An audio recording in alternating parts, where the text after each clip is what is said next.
자, 그 다음에 적은 덧 역진하야 풋잠을 잠깐 드니 침이 빠져가지고 이제 잠깐 살풋 잠이 든 거예요. 정성이 지극해서 내가 임을 보고 싶어하는 이 마음이 지극해가지고 꿈에나마 임을 보게 된 겁니다. 그럼 이 꿈은 어떤 소재가 되는 거야?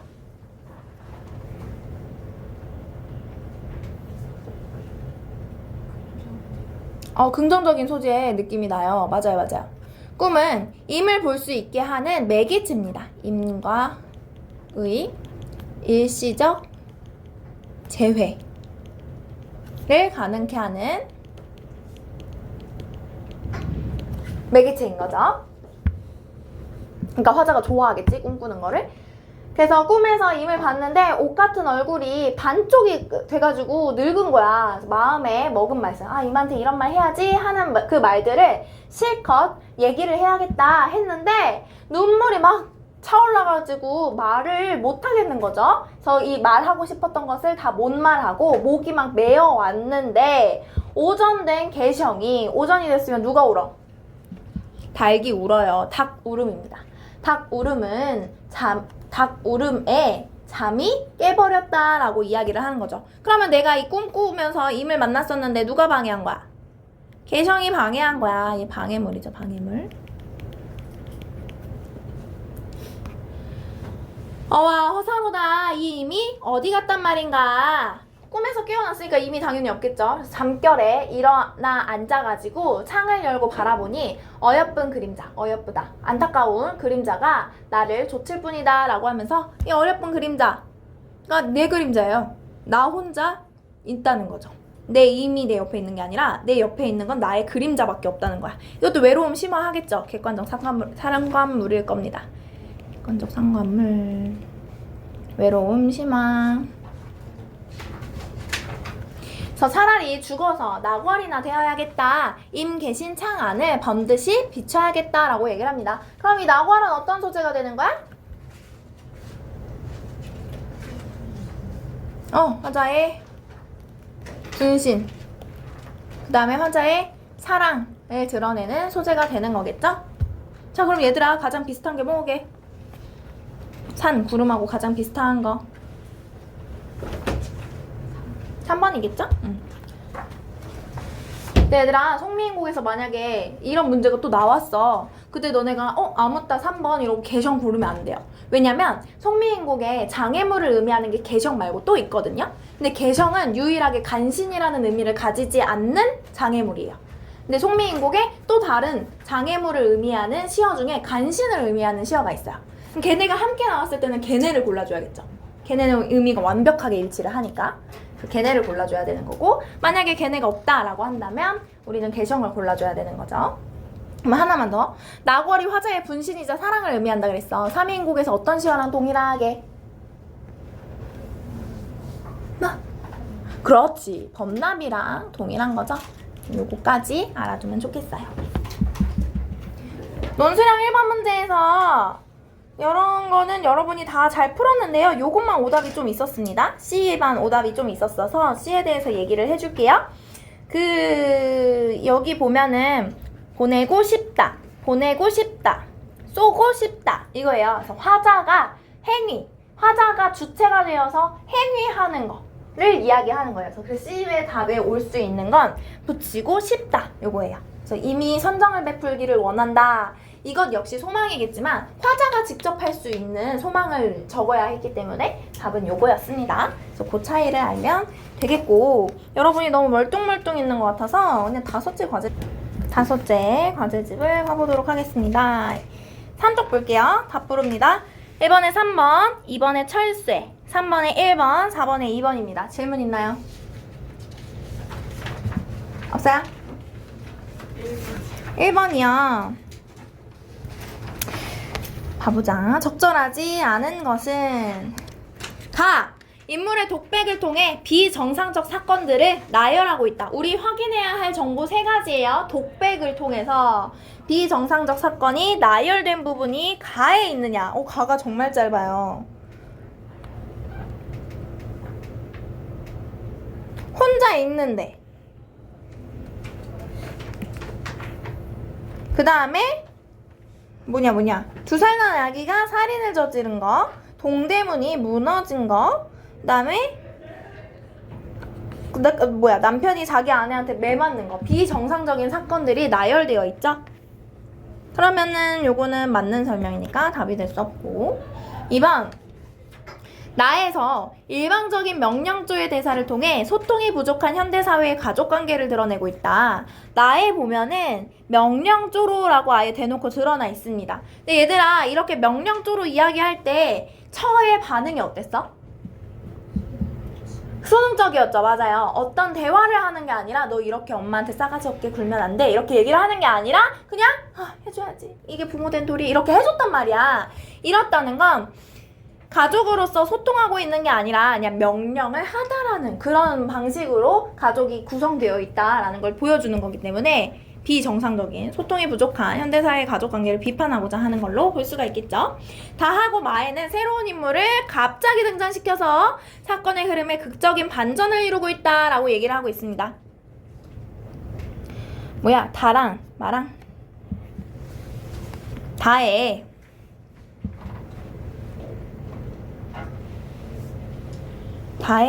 어딨죠? 여기 있다. 이때 창문을 열고 감독관이 방안을 들여다본다 라고 얘기를 하고 있죠. 새로운 인물이 등장하는 장면입니다. 그 다음에 마에서 천사가 등장하죠. 천사는 어떻게 등장하는지가 안 나와 있네. 네, 안 나와 있어요. 그럼 얘들아, 다에서 감독관이 방안을 들여다본다. 이거는 그 관객 입장에서 갑자기 창문 뒤쪽에서 나타났기 때문에 갑자기 등장한 인물이다 라고 생각할 여지가 있지만, 천사는 지금 어떻게 등장했는지 알 수가 없죠. 그래서 우리 여기 본문을 통해서 알 수 있는 사실을 이야기하자고 했기 때문에 새로운 인물을 갑자기 등장시켜서 라는 거는 옳지 않은 설명이 되겠습니다. 그 다음에 사건의 흐름에 극적인 반전을 이루고 있다라고 했는데, 감독관이 나타나서 극적인 반전이 이루어졌나요?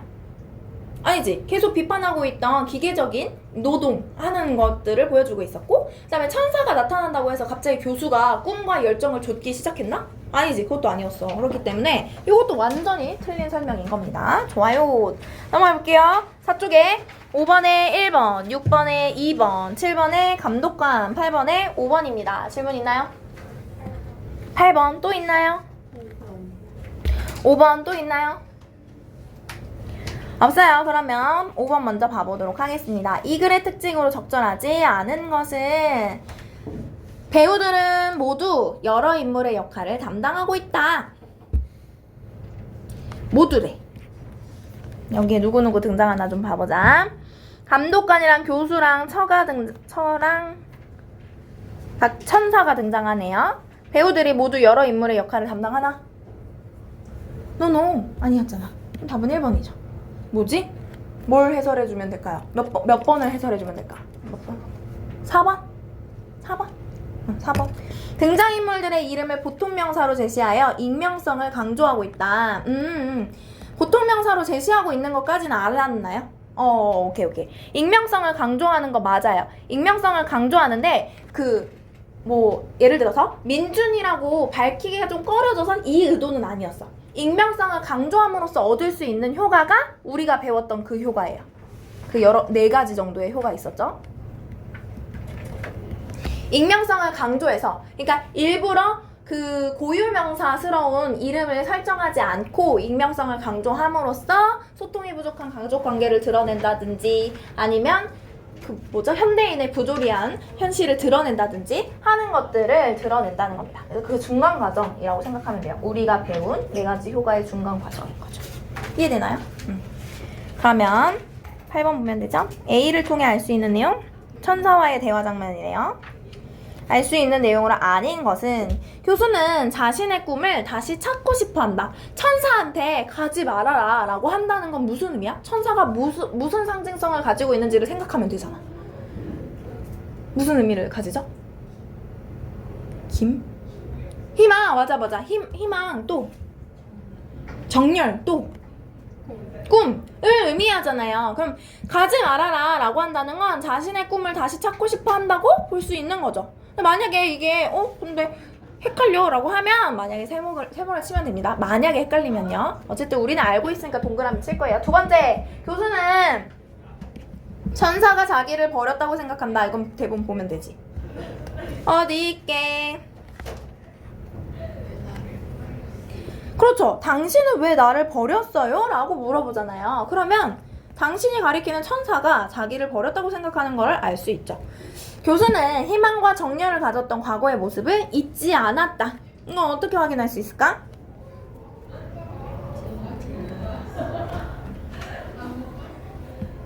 뭐라고요? 어디 있죠? 여기. 아직 잊지를 않았어. 맞아. 천사는 동음이어를 활용하여 이미 늦었음을 강조하고 있다.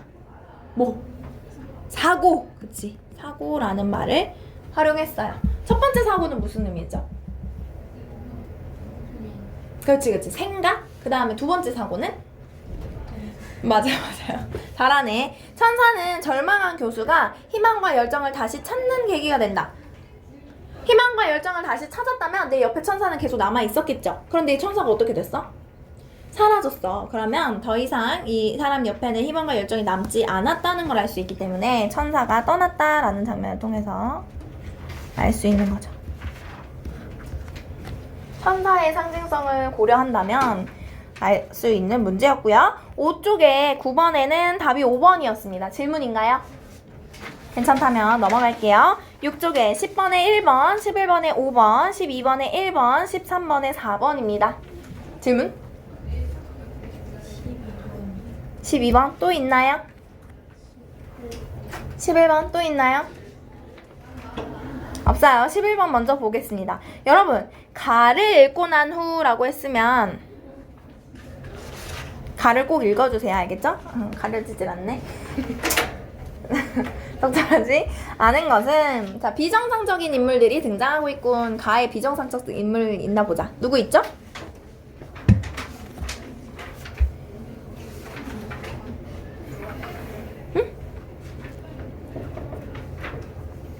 감독관? 근데 사실 다 비정상 같지 않니?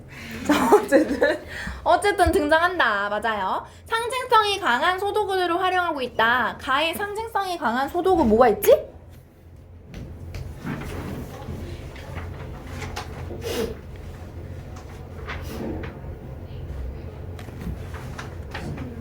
신문 또 있나?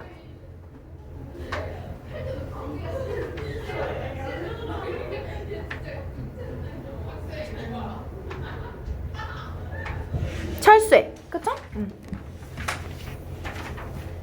있고 희극적인 과장과 풍자의 수법이 사용되고 있다. 희극적인 과장, 되게 과장해서 그 신문의 내용이 똑같은 것까지 과장이잖아요. 그쵸? 그 다음에 출판사의 이름이 착취사, 악마사 이런 것도 다 희극적인 과장인 거고요. 풍자의 수법은 비판하고자 하는 바가 명확히 있었기 때문에 당연히 풍자일 거고요. 그래서 이건 당연히 맞는 말이었고. 4번, 극중인물 중 한 명이 해설자의 역할을 담당하고 있다. 이거 아까 주원이가 질문했던 거네? 극중 한 명이라고 해가지고 주원이가 질문했던 거랑 똑같은 질문인 거 아닐까? 자, 이거에 대해서 무슨 의문이었냐면 한 명이 아니라 장남과 장녀 아니었냐? 라는 질문이 있었어요. 근데 우리 가 보면은 장남이 있어? 없어? 없어요. 장녀밖에 없거든? 그러면 극중인물 중 한 명이라는 장녀겠죠. 장녀가 해설자의 역할을 담당하고 있다. 장녀가 해설자 역할로 등장하지 않을 때도 있기 때문에 여기에서 해설자 역할을 하는지를 봐야 돼요. 봤더니 관객들에게 라고 하면서 얘기를 해주죠. 그러니까 해설자의 역할을 하고 있다는 걸 알 수가 있습니다. 그러니까 4번도 맞아. 5번, 현실과 유사한 사실적인 무대가 배경으로 활용되고 있다. 얘들아, 이거 사실적인 무대였어? 이거 사실극이었어? 노노. 그래서 답은 5번이었죠. 무대가 어떻게 생겨먹었더라? 진짜 막 예쁘게 꾸며진 방이고 막 이런 걸로 막 배경 구분하고 이런 게 아니었어. 어떻게 돼 있었죠? 플랫폼으로 그냥 조명으로 방이 바뀐다라는 걸 드러내고 있었죠. 12번도 한번 봐볼게요. A를 봐야겠네요. 적절하지 않은 거. A가 장녀가 신문을 읽어주는 거네요. 어떤 신문이냐면 오늘 아침 신문을 읽어주는 장면입니다. 근데 우리 방금도 신문을 한번 읽어서 알겠지만 똑같은 사건이 반복될 거예요. 그걸로 적절하지 않은 걸 찾아줄 겁니다. 1번 교수에 대한 장녀의 효성을 상징한다? 얘들아, 선생님이 원고지 수업하면서 장녀랑 장남에 대해 가장 많이 한 말이 뭐게? 싹바가지 없다는 거였어요. 근데 웬 갑자기 효성? 효성이 혹시 뭔지 몰랐던 건가? 그럴 수도 있겠다. 효성은 효예요, 효. 착하다. 효심. 얘기합니다. 그래서 옳지 않은 거 1번이죠. 나 몇 번을 설명해주면 되는 거예요?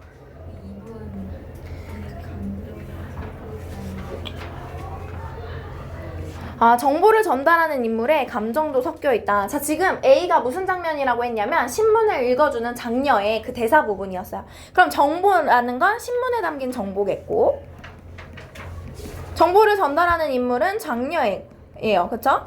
장녀의 감정도 섞여 있다라고 되어 있는데, 장녀가 뭐라고 얘기를 해요?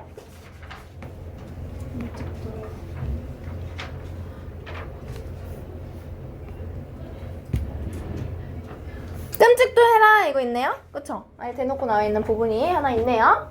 좋아요. 그럼 감정이 드러나 있네. 나머지 됐나요? 넘어갈게요. 7쪽에 14번에 3번이고요 15번에 답은 요거였습니다.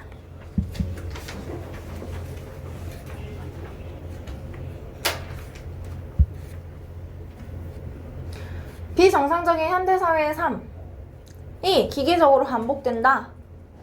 이런 식으로 적어도 됩니다. 우리는 그렇게도 배웠었죠. 완벽하게 이렇게 적어야만 답인 건 아니니까 자기가 적은 맥락을 좀 봐줬으면 좋겠고요.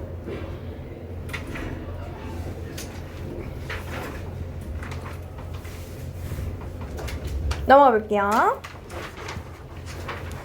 8쪽에 16번에 3번, 17번에 2번, 18쪽에 3번, 19번에 3번, 20번에 교수를 억압하는 상황. 기억이 뭐지? 철새? 그냥 압박감, 구속감 이런 걸로 적어도 상관없어요. 질문 18번 또 있나요? 18번 보겠습니다. A부터 E에 대한 설명으로 적절하지 않은 것은 가볼게요. A. 텔레폰방에 불이 꺼지며 다시 응접실이 밝아진다. 무대라는 제한된 공간을 최대한으로 활용하기 위해 조명을 활용하고 있다. 선생님이 아까 플랫폼방에 조명 비추고 안 비추고에 따라서 뭘 나타낸다 그랬죠? 장면 전환? 장면 전환? 뭐였죠? 물론 장면이 전환이 될 때도 있지만 함께 불이 들어올 때도 있었어가지고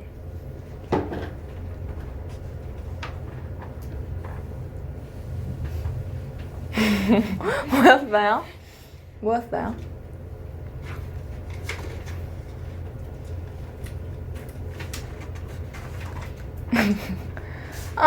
너네 이번 주에 시험 보는 거 맞지, 얘들아?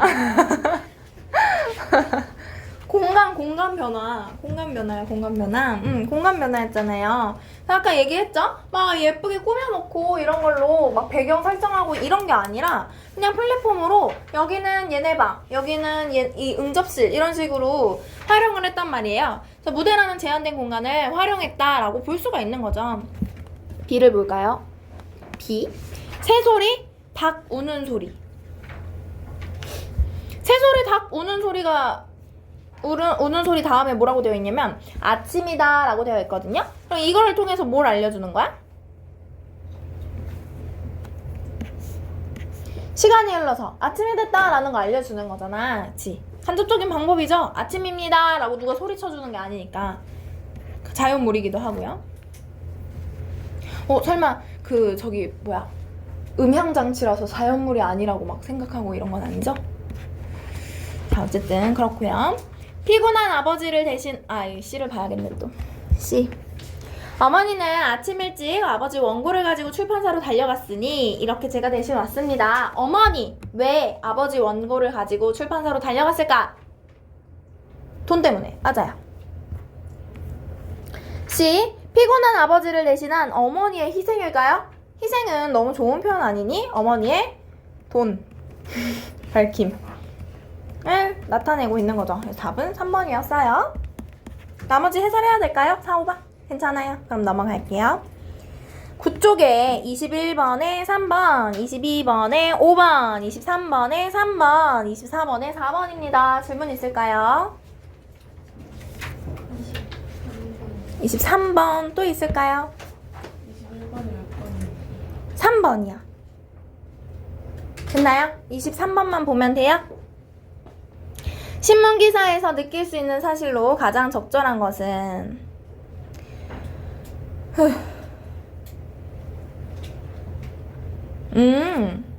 몇 번 했어요? 음.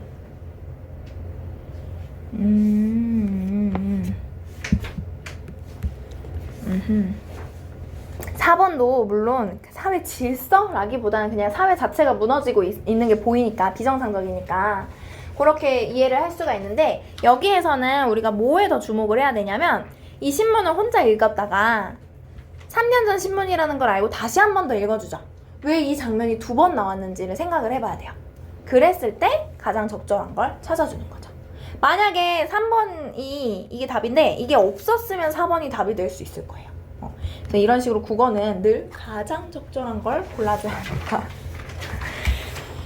10쪽에 25번에 3번, 26번에 1번, 27번에 3번, 28번에 교수가 끊임없이 움직이며 돈을 벌어오길 바람. 질문. 27번 또 있나요? 5. 25번 또 있나요? 25번 보겠습니다. 윗글에 대한 설명으로 적절하지 않은 것은 의미가 없는 말과 행동 등이 드러난다. 의미 없는 말과 행동? 뭐가 있지?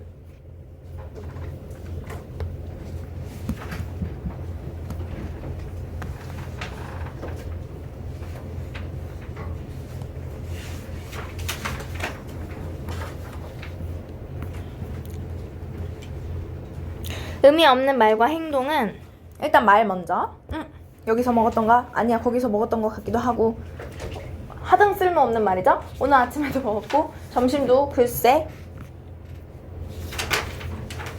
이런 거 있죠. 그 다음에 또 뭐가 있을까?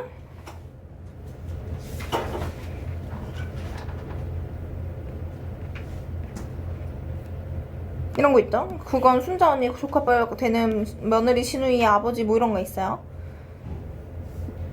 이런 게 있고 그 다음에 행동은 뭐가 있을까?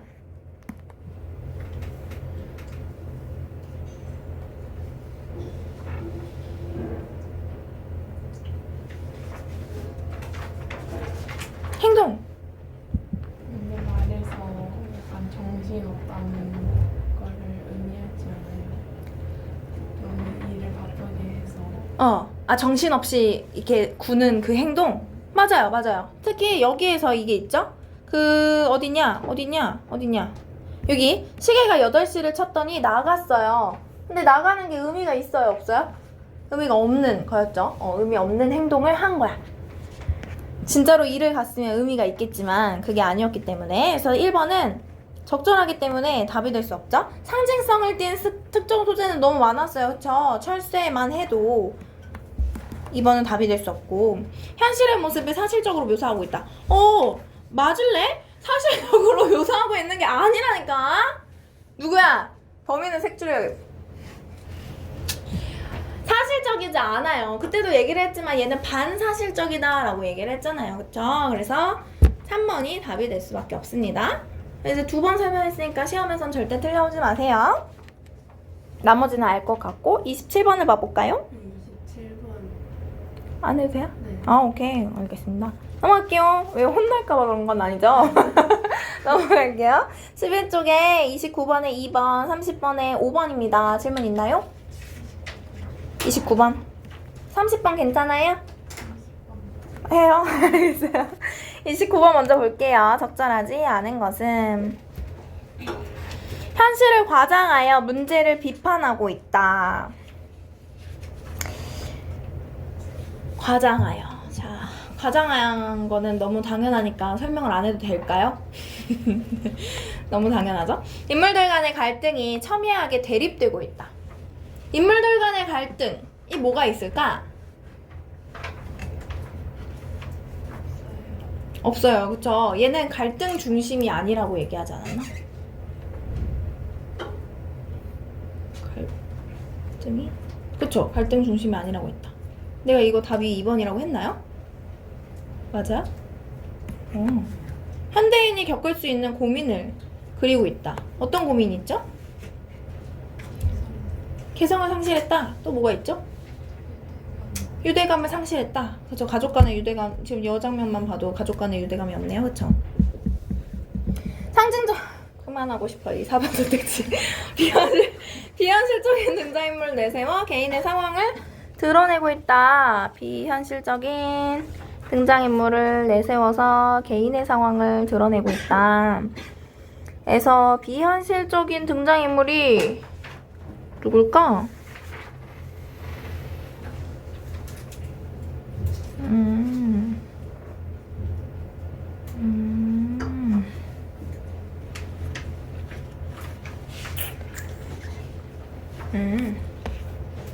여기에서는 일단 교수가 비현실적인 등장인물이라고 볼 수 있겠네요. 아까 말했듯이 비정상적인 인물이라고 보면 돼요. 그래서 교수가 왜 비현실적이냐면 너무너무 걔 뭐죠? 어디냐? 철새나 이런 굵은 줄이나 이런 것들을 통해서 얽매여 있는 상태에서 계속 일을 하는데 너무 비정상적으로 행동을 하는 장면이 딱히 없네. 근데 여기에는 뭘까? 어쨌든 이거는 여러분 지금 본문에 명확하게 드러나 있진 않은데 우리 전체 본문을 고려한다면 5번은 답이 될 수 없는 걸 여러분이 알 수 있을 것 같고 지금 이 글에 대한 설명으로 적절하지 않은 거라고 했기 때문에 2번하고 5번이 둘 다 답이 될 수는 있을 것 같기는 해요. 여기에서 딱히 비현실적인 등장인물을 내세운 부분이 없는 것 같다. 아닌가? 비현실적인?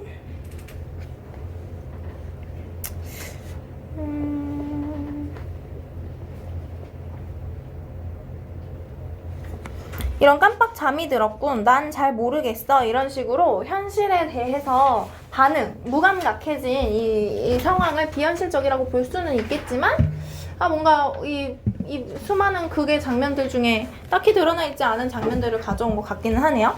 가장 적절한 거를 찾자면 2번이 답이겠고 그렇지 않다면 2번하고 5번이 동시 답이 될 수 있을 것 같아요. 30번 보겠습니다. 기억에 대한 설명으로 기억, 찬란한 인생이라 찬란한 인생이 자꾸 되풀이된다는 말이군. 우리 찬란한 인생이라는 저 제목의 상징성을 엄청 열심히 외웠었습니다. 그래서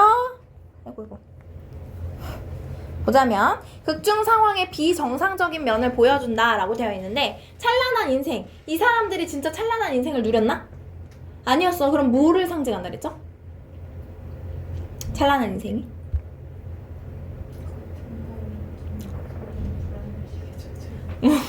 잘 외웠는데?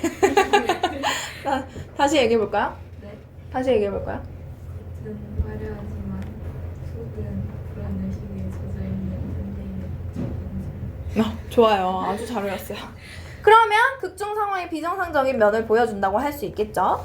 그 다음에 현대인의 고단한 삶 풍자적으로 드러내는 제목이기도 하고 교수의 현재 삶도 되풀이된다라는 걸 의미할 수 있겠죠. 왜냐면 찬란한 인생이라는 곡이 되풀이되고 있으니까. 인물의 삶과 비교할 때 반어적인 표현에 해당한다. 아까 얘기했듯이 이 사람들은 찬란한 인생을 살고 있지 않은데 제목이 찬란한 인생이기 때문에 반어적인 표현에 해당한다고 볼 수 있겠죠. 그 다음에 식구 모두가 찬란한 인생을 꿈꾸고 있진 않겠지. 얘는 그냥 돈이 목적인 거죠. 12쪽에 31번에 2번, 32번에 4번입니다. 질문인가요? 괜찮으면 오늘 수업은 여기까지 할게요.